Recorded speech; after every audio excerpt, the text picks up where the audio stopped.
Dievo niekas niekada nėra matęs, sako evangelistas Jonas. Viengėmis sūnus, kuris yra Dievas ir yra tėvo prieglobstyje, jį mums atskleidė. Brangiai, tai itin svarbi eilutė. Ji mums sako, kad tik Jėzus iš tiesų ir tik jis pažįsta Dievą. Tik žvelgdami į Jėzų galime suprasti tėvo širdį. Visą tai, ką Jėzus sakė ir darė, tai, ką pirmosios bendruomenės šventosios dvasios veikimu perdavė 4 evangelijose, yra tėvo, jo veido apreiškimas. Tik jis jį atskleidė. Jėzus padarė Dievo egzegezę. Savo gyvenimu, žodžiais ir darbais jis paaiškino tėvo širdį.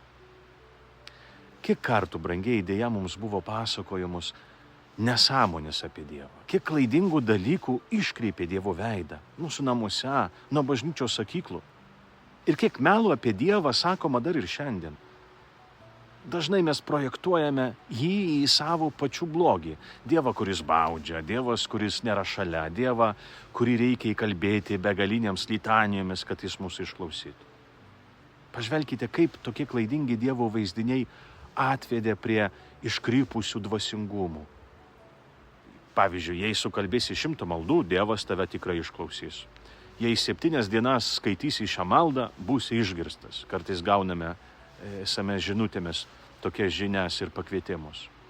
Tokie dvasingumai priveda žmonės net prie savo kūnų alinimo, kad tik įtiktų Dievui. Religingi žmonės, matydami ligas, sakydavo ir kartais dėja dar sako, tai Dievo valia, kad tu sergi. O kai kas nors miršta, ypač jaunas žmogus, pamokslose neretai girdime, Dievas taip norėjo. Tačiau Jėzus mums atskleidė visiškai kitokį Dievo veidą. Tėvą, kuris nebaudžia ir neduoda mirties, bet gelbsti. Jisai ne atsiuntė savo sūnų, kad pražudytų pasaulį, bet kad tą pasaulį išgelbėtų. Kuris nebaudžia, bet myli, kuris dar prieš mums paprašant jau žino, ko mums reikia. Prisipažįstu, kad ir savie kartais matau tam tikrus mechanizmus, su kuriais kovoju, kurie verčia blogai galvoti apie Dievą.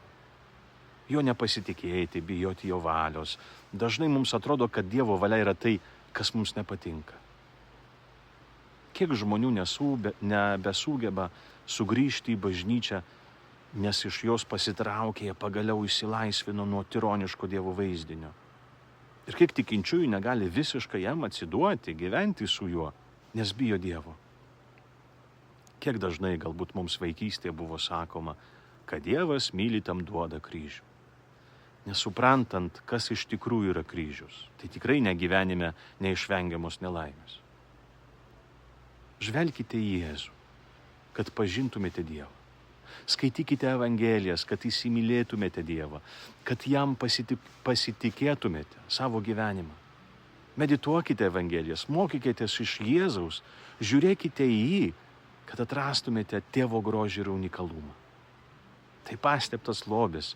Jį radęs parduodi viską, kad tik jį turėtum. Mes skaitome daug apie šventuosius, daug istorijų ir pasakojimų, bet dėja dar per mažai skaitome Evangelijas. Tik Kristus pažįsta tėvą.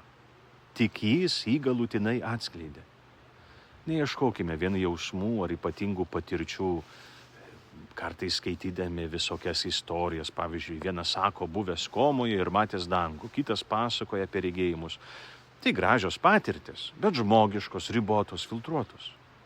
Mes krikščionys žvelgiame į Jėzų, tik į jį, nes jis yra tėvo, tikro tėvo veidas. Palaiminto jums sekmadienio.